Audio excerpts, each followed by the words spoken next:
পেশ করেছেন শাহাদাতের নজরানা। সম্মানিত ভাইয়েরা, আমরা যে স্লোগান না দেই ভাই, আমরা স্লোগান না দেই কারণ এখানে আমরা তো একজন আমার ভাইয়ের আত্মার মাগফিরাতের জন্য দোয়ার জন্য এসেছি। এজন্য আমরা দোয়া করব, আল্লাহ পাক যেন আমাদের দোয়া কবুল করেন। সবাই বলুন আমিন। আমরা যার যার চেয়ারে সুন্দরভাবে বসে যাই। আল্লাহ আমাদেরকে ধৈর্যের সাথে দু একটা কথা বলার এবং শোনার তৌফিক দান করুন। সম্মানিত ভাইয়েরা, জি আমরা এটা কিন্তু রাজনৈতিক অনুষ্ঠানের মধ্যে যেন না করে যায়। আমরা এটা তো অনুষ্ঠান, আমরা এদিকটা বসে করি সবাই। ভাইয়েরা আমার, আল্লাহ পাক আমাদেরকে সীমিত হায়াত দিয়ে দুনিয়া পাঠিয়েছেন। ওসমান হাদি আমাদের দেশটাকে কিভাবে রক্ষা করতে হবে, বাংলাদেশের সত্যিকার শত্রু কারা, এই দেশের শান্তি সমৃদ্ধি উন্নতির পথে বাধা কারা, 54 বছর আমরা তা দেখেছি। স্বাধীনতার পর হাজার হাজার ট্রাক অস্ত্র, সোনাদানা, খাবার দাবার এই সব কিছু নিয়ে গেছে। বঙ্গবন্ধু বলেছিল 7.5 কোটি কম্বল আনছি, আমার কম্বল গেল কই? সাউন্ডটা পায় না যে কোনো কারণে। তাহলে বোঝা গেল এই কম্বলও পাচার হয়ে গেছে অন্য দেশে। সেই দেশটাকে সবচেয়ে বড় দুশ্মন মনে করতে হবে। আর এই দেশটা পাকিস্তান ছিল, তারা এই দেশটাকে দুটো টুকরা করে দিয়ে মনে করছে যে আমাদেরকে বুঝি ইমান হারা করবে, তা পারবে না। আমরা যেখানেই থাকি, মুসলমান যে দেশে যেখানেই থাকো সেখানেই তারা আল্লাহকে ভয় করবে। আমি আপনাদের কাছে অনুরোধ করব, 1 নম্বরে আমাদের শত্রু চেনা রাখতে হবে, সেটা হলো ভারত। এই ভারতকে চেনা রাখতে হবে। ভারতের পক্ষে যারা কথা বলে, দেশের স্বার্থ বাদ দিয়া, মানুষের স্বার্থ বাদ দিয়া ভারতের কথা যারা বলে, মনে রাখতে হবে তারা ভারতের কাছে নিজেদের ব্রেন, নিজেদের মগজ বিক্রি করে দিয়েছে। এজন্য আমাদের এই দেশের মাটি কামড়ায় আমাদের থাকতে হবে। যারা কথায় কথায় ভারতের কথা বলে, তাদের তো বিপদ আপদ আসলেই তারা দৌড়তে ভারতে পালাইতে পারবে। আর যারা আমরা ইমানদার, আমাদের চতুর্দিকে কোনো মুসলিম রাষ্ট্র নাই, আমাদের এই দেশে যদি কোনো আঘাত আসে তাহলে কিন্তু আমাদের এই দেশেই আমাদের থাকতে হবে, অন্য কোনো দেশে পালাবার আমাদের কোনো জায়গা নাই। এজন্য ভাইরা, সামনে যে একটা নির্বাচন আসতেছে, এই নির্বাচনে আল্লাহ রাব্বুল আলামিন আমাদেরকে ভোটের ব্যাপারে কি সতর্কতা আমাদেরকে দিয়েছেন। এজন্য আপনাদেরকে আমি অনুরোধ করব, ভোট হলো একটা আমানত। এই আমানতটা আমি কার কাছে দিব? এমন ব্যক্তিকে আমি নির্বাচিত করব, যেই ব্যক্তি নির্বাচিত হলে ভালো কাজ করবে, রাস্তাঘাট, মানুষের উপকার, বিধবাদের সাহায্য, বয়স্কদের সাহায্য, চিকিৎসাবিহীন যে মারা যায় তার সাহায্য, এইভাবে যারা ভালো কাজ করবে তাদেরকে যদি আমরা ভোট দিই, তাহলে পরে ওই ভালো কাজের অংশ আমার আমলনামায়, প্রত্যেকটা ভালো কাজের অংশ আমার আমলনামায় আসবে। আর যদি আমি আমার জ্ঞান, আমার বিবেক দিয়ে একটা অসৎ লোককে আমি যদি নির্বাচিত করার জন্য ভোট দেই, খারাপ লোককে, যার কাছে আমানতদারি নাই, জনগণের টাকা পকেটে করবে, জনগণের টাকায় ক্ষমতা পাইয়া সে অপব্যবহার করবে, তার স্ত্রীকে হুজুরের চেয়ারম্যান বানাবে, ভাইকে মেম্বার বানাবে, এইভাবে এক একজনকে এক এক জায়গায় বসাইয়া সে তার দলের লোকদেরকে দিয়ে এই কাজ করবে, অন্য দলের যে ভালো লোক আছে তাদেরকে কোনো জায়গায় ডাক দিবে না। এরকম মন মানসিকতাওয়ালা যারা আছে তাদেরকে ভোট দেওয়া জায়েজ হবে না। এটা বুখারী শরীফের হাদিসে একদম বিস্তারিতভাবে বর্ণনা করা হয়েছে যে এরকম লোককে ভোট দিলে তোমরা আশা করো, অযোগ্য লোককে যদি তুমি ভোট দিয়ে পাস করে যোগ্য চেয়ারে একটা অযোগ্য লোককে বসাও, তাহলে কিয়ামতের জন্য তোমরা অপেক্ষা করো। এই জন্য সামনে নির্বাচনে আমরা যেন ভালো লোককে, সৎ লোককে, যোগ্য লোককে, আমাদের প্রার্থী সম্বন্ধে মনে হয় আপনারা আলোচনা শুনেছেন, আর প্রার্থী সম্বন্ধে যদি আলোচনা না শোনেন তাহলে আমার পরে যারা বক্তব্য দিবেন তারা ওনার সম্বন্ধে বলবেন যে উনি কেমন লোক। এই 54 বছর ইতিহাসে এমন যোগ্য সৎ ভালো লোক আমরা পাইনি। এই লোকটাকে যদি আমরা ভোট না দিই, এমন একটা নিয়ামত আল্লাহ পাক আমাকে দান করছেন, আমাদেরকে দান করছেন, সেই নিয়ামতের কদর করতে হবে। লা ইন শাকারতুম লা আযীদান্নাকুম। আল্লাহ বলেছেন যদি তোমরা আমার নিয়ামতের শুকর করো, আমি তোমাদের জন্য নিয়ামত বাড়াই দেব, শান্তির ফয়সালা করব। আর যদি নিয়ামতের শুকর আদায় না করো, তাহলে ইন্না আযাবি লাশাদীদ, আল্লাহ আসমান থেকে গজব, আযাব, অশান্তি আমাদের এখানে নেমে আসবে। সম্মানিত হাজিরিন, আমি আর কথা বাড়াতে চাই না, আপনাদেরকে শুধু এতটুকু বলবো, এই আল্লাহর দেওয়া চোখ দিয়া, আল্লাহর দেওয়া হাত দিয়া আল্লাহ বেজার হয় এমন জায়গায় যেন আমার চিন্তা আমি না দিই।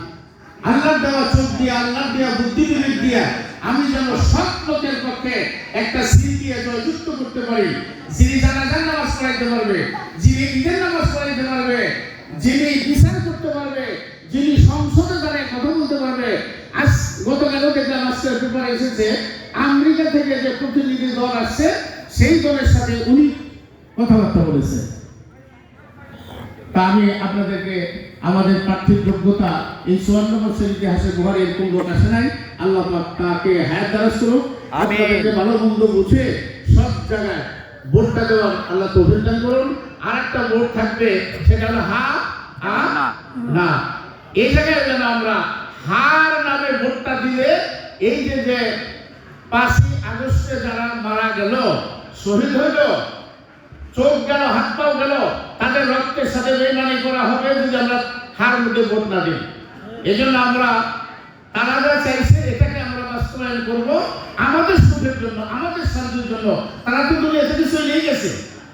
এই জন্য আমি অনুরোধ করবো আমরা যেন হার বাক্সে ভোট দিতে পারি। আল্লাহ আমাদের তৌফিক দান করুন। আসসালামু আলাইকুম ওয়া রাহমাতুল্লাহ। আলহামদুলিল্লাহ, জাযাকাল্লাহ খায়ের ভাইকে, মৌলানা আব্দুল ওহাব দুহারি সাহেবকে। আমরা সময় অতি সংকীর্ণ, এই জন্য সংক্ষিপ্ত আকারে শেষ করতে হচ্ছে। আমরা নামাজের আগেই শেষ করবো ইনশাআল্লাহ। এই পর্যায়ে আমাদের সামনে বক্তব্য নিয়ে আসছেন দোহার থানার আমির দেওয়ান ডাক্তার শফিকুর রহমান, শহীদুজ্জামান, দেওয়ান ডাক্তার শহীদুজ্জামান ভাইকে অনুরোধ করছি বক্তব্য পেশ করুন।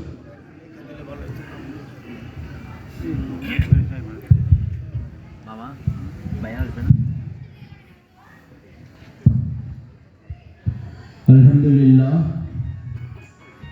আলহামদুলিল্লাহি রাব্বিল আলামিন, আসসালাতু ওয়াসসালামু আলা আশরাফিল আমবিয়া ওয়াল মুরসালিন ওয়া আলা আলিহি ওয়া আসহাবিহি আজমাইন।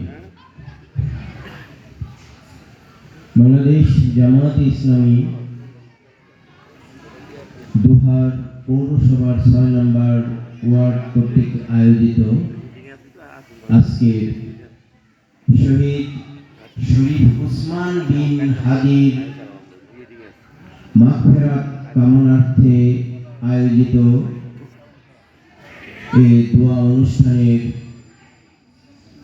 সম্মানিত সভাপতি,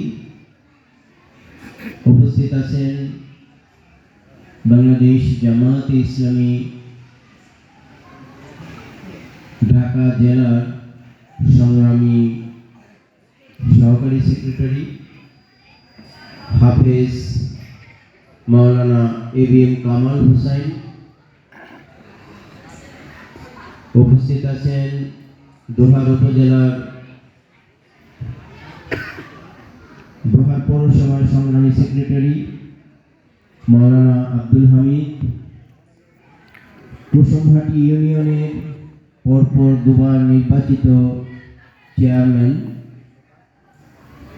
হাফেজ আব্দুল ওহাব দুহারি, মঞ্চে আসীন অন্যান্য নেতৃবৃন্দ, সামনে উপবিষ্ট সুপ্রিয় দিনদার মুসলিয়ান কেরাম, পর্দার অন্তরালের মা ও বোনেরা, আসসালামু আলাইকুম ওয়া রাহমাতুল্লাহি ওয়া বারাকাতুহু। মহান রব্বুল আলামিন সূরা নিসা 58 নম্বর আয়াতে আমাদেরকে একটা নির্দেশনা দিচ্ছেন, একটা নির্দেশ দিচ্ছেন, পরিষ্কার নির্দেশ। ইন্নাল্লাহা ইয়ামুরুকুম আন তুআদ্দুল আমানাতি ইলা আহলিহা। ছোট্ট নির্দেশ, কিন্তু ব্যাপক অর্থ হলো, অর্থটা হলো নিশ্চয়ই আল্লাহ তোমাদেরকে নির্দেশ দিচ্ছেন যাবতীয় আমানত সমূহ উহার উপযুক্ত লোকদের কাছে পৌঁছে দাও। প্রিয় ভাইরা, আমরা আমানত বলতে সচরাচর বুঝি যে টাকা পয়সা, গয়নাগাটি বা মূল্যবান জিনিসপত্র কারো কাছে রাখা হলো, তাকে যথাযথভাবে সেটা পৌঁছে দেওয়া।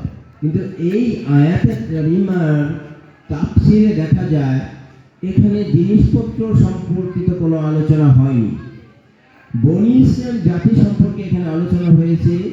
তারা তাদের নেতৃত্ব, কর্তৃত্ব, বিচারিক ক্ষমতা ইত্যাদি অযোগ্য লোকদের হাতে সমর্পণ করেছিল, যে কারণে বনি ইসরাইল জাতির মধ্যে বিশৃঙ্খলা সৃষ্টি হয়েছিল। হযরত মুসা আলাইহিস সালাম এদেরকে নিয়ে বড় বিপাকে ছিলেন। তাদের উদ্দেশ্য করে এই আয়াতে কারিমা যে উপযুক্ত লোকদের কাছে দায়িত্ব হস্তান্তর করো।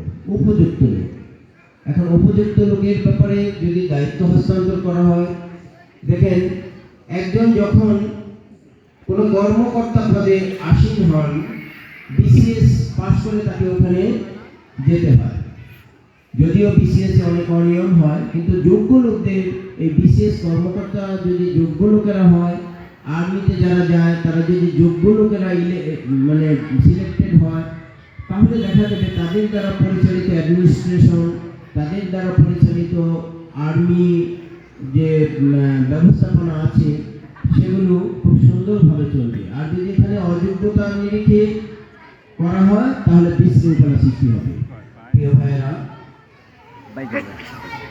আমরা খুব নিকটে আগামী 12 ফেব্রুয়ারি একটা ইলেকশন দেখতে পাবো বলে আশা করছি ইনশাআল্লাহ।